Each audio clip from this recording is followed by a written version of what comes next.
അല്ലാഹു അല്ലാഹു അല്ലാഹു അല്ലാഹു. അസ്സലാമു അലൈക്കും വറഹ്മത്തുള്ളാഹി. ബിസ്മില്ലാഹിർ റഹ്മാനിർ റഹീം.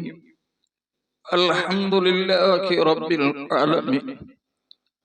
വസ്സലാത്തു വസ്സലാമു അലാ സയ്യിദിനാ മുഹമ്മദിൻ വഅലാ ആലിഹി വസ്സഹ്ബിഹി അജ്മഈൻ. അമ്മാ ബഅദ്. പെരുന്നാൾ നിസ്കാരത്തിന്റെ രൂപം, അതുപോലെ വെള്ളിയാഴ്ചയും ജുമുഅയും പെരുന്നാളും ഒരു ദിവസം വന്നാൽ പെരുന്നാൾ നിസ്കാരം മതിയോ എന്നത് സംബന്ധമായ ചർച്ച, അതെല്ലാമാണ് ഈ ക്ലിപ്പിൽ ഉൾപ്പെടുത്തിയിട്ടുള്ളത്. ഒരു 15 മിനിറ്റിന്റെ താഴെ ഉള്ള സമയമായിരിക്കും ഇതുണ്ടാവുക എന്ന് ഉണർത്തുകയും, ആദ്യം മുതൽ അവസാനം വരെ കേൾക്കുകയാണെങ്കിൽ വളരെ ആധികാരികമായ നിലക്ക് ഈ രണ്ട് വിഷയവും മനസ്സിലാക്കാവുന്നതാണ്. മദ്ഹബുകൾ പ്രകാരം എങ്ങനെയാണ് പെരുന്നാൾ നിസ്കാരം എന്നും ഇതിൽ ഉൾപ്പെടുത്തിയിട്ടുണ്ട്. പെരുന്നാൾ അഥവാ ഈദ് എന്ന പേര് അതിനെ വെക്കുവാനുള്ള കാരണം, അറബിയിൽ ഈദ് എന്ന് പേരിടാനുള്ള കാരണം, ഓരോ വർഷവും അത് ആവർത്തിച്ചു വന്നതുകൊണ്ട് ഈദ് എന്നത് ഔദ് എന്ന മസ്തറിൽ നിന്ന് പിടിക്കപ്പെട്ടതാണ്. അപ്പൊ ആ ഓരോ വർഷവും ആവർത്തിച്ചു വരുന്നത് കൊണ്ടാണ് അങ്ങനെ പേരിട്ടത് എന്ന് ഫുഖഹാക്കൾ പറയുന്നുണ്ട്. സുറൂർ, സന്തോഷം ആവർത്തിച്ചു വരുന്നത് കൊണ്ടാണ് എന്ന് പറയുന്നവരുണ്ട്. അല്ലാഹുവിന്റെ റഹ്മത്ത് അവന്റെ അടിമകളുടെ മേലിൽ ആവർത്തിച്ചു വരുന്നത് കൊണ്ടാണ് ഈദ് എന്ന് പേര് വെക്കാൻ കാരണം എന്ന് പറയുന്ന പണ്ഡിതന്മാരുമുണ്ട്. ഇതൊക്കെ ഫിഖ്ഹിന്റെ കിതാബിൽ തുഹഫ 3-ാം ഭാഗം 44-ാം പേജിൽ നോക്കിയാൽ ഇത് കാണാവുന്നതാണ്. പെരുന്നാൾ നിസ്കാരത്തിന്റെ വിധി സുന്നത്തുൻ മുഅക്കദത്ത്, ശക്തിയായ സുന്നത്താണ്. പരിശുദ്ധമായ ഖുർആനിൽ ഇന്നാ അഅ്തൈനാകൽ കൗസർ ഫസല്ലി ലിറബ്ബിക വൻഹർ എന്ന് പറയുന്ന ഈ ഫസല്ലി ലിറബ്ബിക എന്നതുകൊണ്ട് ഉദ്ദേശിക്കുന്നത്, ഫസല്ലി നബിയെ തങ്ങൾ നിസ്കരിക്കുക, ലിറബ്ബിക തങ്ങളുടെ റബ്ബിന് വേണ്ടി. ഈ നിസ്കാരം കൊണ്ട് ഉദ്ദേശിക്കുന്നത് പെരുന്നാൾ നിസ്കാരമാണെന്ന് മുഫസ്സിരീങ്ങളിൽ നിന്ന് അധിക മുഫസ്സിരീങ്ങളും ഖുർആൻ വ്യാഖ്യാതാക്കളും വ്യക്തമാക്കി. അതുകൊണ്ട് പെരുന്നാൾ നിസ്കാരം ശക്തിയായ സുന്നത്താണ്. മാത്രമല്ല വലിമുവാളബത്തിഹി സല്ലല്ലാഹു അലൈഹി വസല്ലം അലൈഹാ, പെരുന്നാൾ നിസ്കാരം സല്ലല്ലാഹു അലൈഹി വസല്ലം തങ്ങൾ പതിവായി നിസ്കരിച്ചിരുന്നു എന്നത് കൊണ്ടുമാണ്. നബി സല്ലല്ലാഹു അലൈഹി വസല്ലം തങ്ങൾ ആദ്യമായി നിസ്കരിച്ചത് ചെറിയ പെരുന്നാൾ നിസ്കാരമാണ്, ഹിജ്റ 2-ാം വർഷം. പെരുന്നാൾ നിസ്കാരം ജമാഅത്തായി നിസ്കരിക്കുക എന്നത് ഹജ്ജ് ചെയ്തുകൊണ്ടിരിക്കുന്നവനല്ലാത്തവർക്കൊക്കെ സുന്നത്താണ്. ഹജ്ജ് ചെയ്തുകൊണ്ടിരിക്കുന്ന ആള് വളരെയധികം ഹജ്ജുമായി ബന്ധപ്പെട്ട പ്രവർത്തനം ഉണ്ടായതുകൊണ്ട് ഒറ്റയ്ക്ക് നിസ്കരിക്കലാണ് സുന്നത്ത്. അടിമ, അതുപോലെ സ്ത്രീകളെ, അത്രക്കാർ, ഇവർക്കൊക്കെ പെരുന്നാൾ നിസ്കാരം സുന്നത്ത് തന്നെയാണ്. അതിന്റെ സമയം സൂര്യൻ ഉദിച്ച് നമ്മൾ നോക്കുന്ന സമയത്ത് നോക്കിയാൽ ഒരു 7 മുഴം ഉയർന്നിട്ടുണ്ട് എന്ന് തോന്നുന്ന അത്രയും ആയതിനു ശേഷം പിന്നീട് ഉച്ചവരെയാണ് അതിന്റെ സമയം, ഏറ്റവും ഉത്തമമായ സമയം. ഉദിച്ചത് മുതൽ തന്നെ നിസ്കരിക്കാം എന്ന് പറഞ്ഞവരുമുണ്ടെങ്കിലും അഫ്ളലായ സമയം നമ്മൾ ഇങ്ങനെ നോക്കുന്ന സമയത്ത്, അവിടെ പോയി അളന്നു നോക്കണം എന്നല്ല, ഇവിടുന്ന് നോക്കിയാൽ ഒരു 7 മുഴം സൂര്യൻ ഉയർന്നിട്ടുണ്ട് എന്ന് തോന്നുന്ന അത്ര സമയം, അഥവാ ഒരു 20 മിനിറ്റ് കഴിഞ്ഞതിന് ശേഷം നിസ്കരിക്കലാണ് ഏറ്റവും ശ്രേഷ്ഠമായത്. ചില ആളുകൾ അപ്പോഴാണ് പെരുന്നാൾ നിസ്കാരത്തിന്റെ സമയം പ്രവേശിക്കുകയുള്ളൂ എന്ന് പറഞ്ഞിട്ടുണ്ട്. അതുകൊണ്ടാണ് അത് തുഹഫ 3-ാം ഭാഗം 45-ാം പേജിൽ വിവരിച്ചതായി കാണാം. 2 റക്അത്താണ് പെരുന്നാൾ നിസ്കാരം. ചെറിയ പെരുന്നാളാകുമ്പോൾ സല്ലി സ്വലാത്ത ഈദിൽ ഫിത്രി റക്അത്തൈനി മുതവജ്ജിഹൻ ഇലൽ ഖിബ്ലത്തി അദാഅൻ ലില്ലാഹി തആല. ചെറിയ പെരുന്നാൾ നമസ്കാരം 2 റക്അത്ത് ഖിബ്ലയെ അഭിമുഖീകരിച്ചുകൊണ്ട് അദാ ആയി അല്ലാഹു തആലക്ക് നമസ്കരിക്കുന്നു. ഇമാമായിട്ടാണ് നമസ്കരിക്കുന്നത് എങ്കിൽ ഇമാമായി നമസ്കരിക്കുന്നു എന്ന് പറയണം. ഒമൂമായിട്ടാണ് നമസ്കരിക്കുന്നതെങ്കിൽ ഇമാമോട് കൂടെ നമസ്കരിക്കുന്നു എന്ന് കൂടി കൂട്ടിക്കൊടുക്കണം. ഒമൂമായി നമസ്കരിക്കുന്ന ഒരാള് ചെറിയ പെരുന്നാൾ നമസ്കാരത്തിന് നിയ്യത്ത് ചെയ്യല്. ചെറിയ പെരുന്നാൾ നമസ്കാരം 2 റക്അത്ത് ഇമാമിനോട് കൂടെ ഖിബ്ലക്ക് മുന്നിട്ട് അദാ ആയി നമസ്കരിക്കുന്നു എന്നാണ്. വലിയ പെരുന്നാളാണെങ്കിൽ അത് ചേർത്ത് കൊടുത്താൽ മതി, വലിയ പെരുന്നാൾ നമസ്കാരം എന്ന്. ബാക്കിയുള്ളത് വ്യത്യാസം. പിന്നീട് കൈകെട്ടി വജ്ഹത്ത് ഓതണം. അല്ലാഹു അക്ബർ എന്ന് പറഞ്ഞ് കൈകെട്ടിന്റെ ശേഷം വജ്ഹത്ത്. പിന്നീട് 7 തക്ബീർ ഫാത്തിഹ ഓതുന്നതിന് മുമ്പായിട്ട് 7 തക്ബീർ ചൊല്ലുക. അല്ലാഹു അക്ബർ, അല്ലാഹു അക്ബർ. ഇങ്ങനെ 7 തക്ബീർ ഉറക്കെയാണ് ചൊല്ലേണ്ടത്. മഅ്മൂമും ഇമാമും എല്ലാവരും ഉറക്കെയാണ്. നിസ്കാരം ഖളാ വീട്ടുകയാണെങ്കിലും ആ ഖളാ വീട്ടുന്ന സമയത്തും അങ്ങനെ തന്നെയാണ് ചൊല്ലേണ്ടത് എന്നാണ്.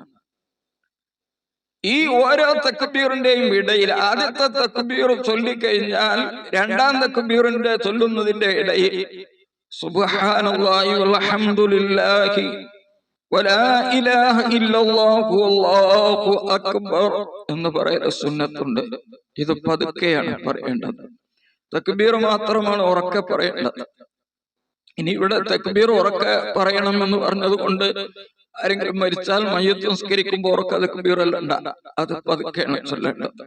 പെരുന്നാളിന്റെ തക്ബീർ മാത്രമാണ് ഉറക്കെ ചൊല്ലണം എന്ന് പറഞ്ഞത്.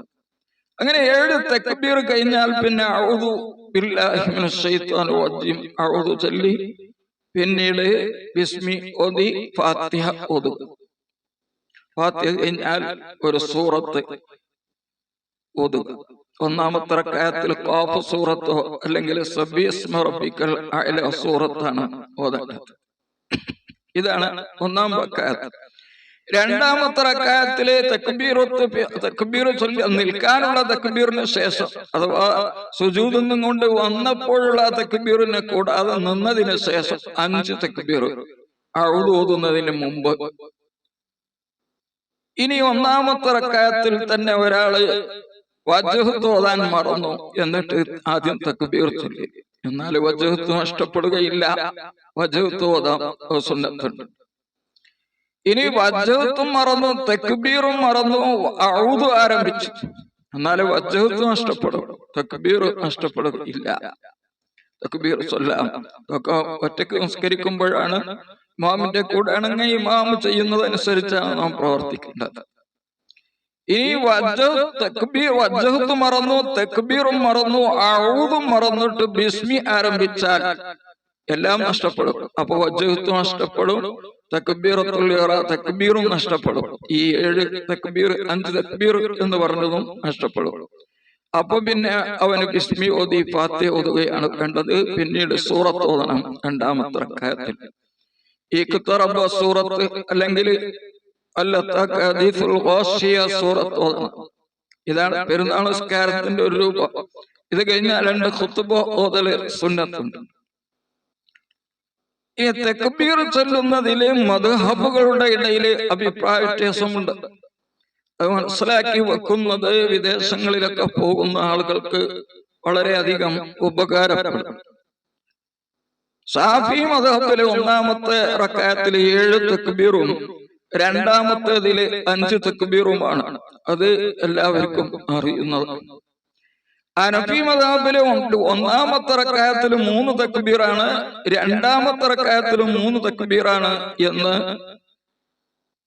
കൻസുൽ ഫായിഖ് എന്ന കിതാബിന്റെ ശറഅയ ബഹ്റുർ റാഹിഖ് എന്ന കിതാബ്, അതിൽ ഇബ്നു നജീം എന്നവർ വ്യക്തമായി പറഞ്ഞിട്ടുണ്ട്. അപ്പൊ ഹനഫി മദ്ഹബിൽ 3 തക്ബീറാണ്. മാലിക്കി മദ്ഹബില് ഒന്നാമത്തതിലെ 6 തക്ബീറും രണ്ടാമത്തതിലെ 5 തക്ബീറുമാണ് ചൊല്ലേണ്ടത് എന്ന് അത്താജ് വൽ ഇഖ്ലീൽ എന്ന് പറയുന്ന കിതാബ് ഭാഗം 2 571 പറഞ്ഞിട്ടുണ്ട്. ഹംബലി മദ്ഹബിൽ ആദ്യത്തെ റക്അത്തിൽ 6 തക്ബീറും രണ്ടാമത്തതിലെ 5 തക്ബീറുമാണ് ചൊല്ലേണ്ടത് എന്ന് മുഗ്നി എന്ന കിതാബിൽ ഇബ്നു ഖുദാമ എന്നവര് അതിന്റെ രണ്ടാം ഭാഗം 119 പേജിൽ വിവരിച്ചിട്ടുണ്ട്. പിന്നെ ഇതാണ് തക്ബീറിന്റെ അവസ്ഥ. തക്ബീർ ചൊല്ലേണ്ട സ്ഥലം മാലിക്കി, ഷാഫി, ഹംബലി മദ്ഹബുകളിൽ ഒരുപോലെയാണ്, അഥവാ ഫാത്തിഹയുടെ മുമ്പാണ് ചൊല്ലേണ്ടത്. ഹനഫി മദ്ഹബിൽ ഒന്നാം റക്അത്തിൽ ഫാത്തിഹയുടെ മുമ്പാണെങ്കിലും രണ്ടാം റക്അത്തിൽ ഫാത്തിഹയുടെ ശേഷമാണ് തക്ബീർ ചൊല്ലേണ്ടത് എന്ന് ബഹ്റുർ റാഹിഖ് എന്ന കിതാബിൽ രേഖപ്പെടുത്തിയിട്ടുണ്ട്. ഭാഗം 2 പേജ് 174. അപ്പോ ഒരു ഹനഫി മദ്ഹബുകാരനായ ആളെ തുടരുകയാണെങ്കിൽ അവരുടെ തക്ബീറില് ഇവരുടെ തക്ബീറിൽ ഒരു വ്യത്യാസമുണ്ട്. നമ്മൾ ചൊല്ലുന്നത് പോലെ ഇടക്ക് സുബ്ഹാനല്ലാഹ് അൽഹംദുലില്ലാഹ് ഒന്നും ഇല്ലാത്തത് കൊണ്ട് അവര് തുടരെ തക്ബീർ ചൊല്ലും. അപ്പൊ പെട്ടെന്ന് ഇങ്ങനെ കൈ കൊണ്ടുവരലും ഇങ്ങോട്ട് പിന്നീട് വെക്കലും ഉടനെ തന്നെ കൈയെടുക്കലും അങ്ങോട്ട് വെക്കലും. ഇത് ഫാത്തിഹയുടെ മുമ്പാണെങ്കിൽ പ്രശ്നമുണ്ടായിരുന്നില്ല. ഫാത്തിഹന്റെ ശേഷമുള്ള രണ്ടാമത്തെ റക്അത്തിൽ അങ്ങനെയുള്ള ഒരു ഇമാമിനോട് തുടർന്ന് നിസ്കരിച്ചാൽ ഷാഫി മദ്ഹബുകാരന്റെ നിസ്കാരം തുടരെ 3 പ്രാവശ്യം മുളകിയാൽ അത് ബാത്തിലാകും. അപ്പോ തുടരാൻ പറ്റുകയില്ല. ആദ്യത്തെ റക്അത്തിൽ പ്രശ്നം ഇല്ല. ഇനി പള്ളിയിലാണോ പെരുന്നാൾ നിസ്കാരം നടത്തേണ്ടത്, ഈദ്ഗാഹിലാണോ? പള്ളിയാണ് ഏറ്റവും ശ്രേഷ്ഠമായത്. പള്ളി നിസ്കരിക്കാനുള്ള വിശാലത ഉണ്ടെങ്കിൽ എന്നാണ് ഷാഫി മദ്ഹബ്. ഷാഫി മദ്ഹബിന്റെ കിതാബുകളിലൊക്കെ അത് രേഖപ്പെടുത്തിയിട്ടുണ്ട്. ശറഹുൽ മുഹദ്ദബ് ഭാഗം 5 പേജ് 7. അതേ പ്രകാരം തുഹഫയിൽ ഒക്കെ കാണാം. മറ്റു 3 മദ്ഹബുകളിലും പറയുന്നത് ഇതിന് എതിരായിട്ടാണ്, അഥവാ ഈദ്ഗാഹിലാണ് നിസ്കരിക്കേണ്ടത് എന്നാണ്. പിന്നെ ഇതിന്റെ മുമ്പ് സുന്നത്ത് നിസ്കരിക്കാൻ പറ്റുമോ ഇല്ലേ? മാലിക്കി മദ്ഹബ് അനുസരിച്ച് ഒരാളും അതിന്റെ മുമ്പും ശേഷവും ഒന്നും സുന്നത്ത് നിസ്കരിക്കാൻ പാടില്ല ഈദ്ഗാഹിലാണെങ്കിൽ എന്നാണ്. പള്ളിയിലാണെങ്കിൽ 2 അഭിപ്രായം രേഖപ്പെടുത്തി. നിസ്കരിക്കാമെന്നും പറ്റുകയില്ലെന്നും 2 വിഭാഗമാണ്. ഷാഫി മദ്ഹബിൽ ഇമാം അല്ലാത്തവർക്ക് സുന്നത്ത് നിസ്കരിക്കാം എന്നാണ്. ഇമാമ് സുന്നത്ത് നിസ്കരിക്കാൻ പാടില്ല മുമ്പും ശേഷവും ഒന്നും. ഹനഫി മദ്ഹബിൽ നിരുപാധികം സുന്നത്ത് നിസ്കരിക്കാൻ പാടില്ല എന്നാണ്. അതായത് ഈദ്ഗാഹിലാണെങ്കിലും പള്ളിയിലാണെങ്കിലും സുന്നത്ത് നിസ്കരിക്കാൻ പാടില്ല, ആർക്കും പാടില്ല എന്നാണ് ഹംബലി മദ്ഹബ്. ഹനഫി മദ്ഹബിലെ മുമ്പ് സുന്നത്ത് നിസ്കാരം ഇല്ല എന്നാണ്. ശേഷം ഇഷ്ടമുണ്ടെങ്കിൽ നിസ്കരിക്കാമെന്ന് അൽ ഇനായ എന്ന കിതാബ്, ഹിദായ എന്ന കിതാബിന്റെ ശറഅാണ്.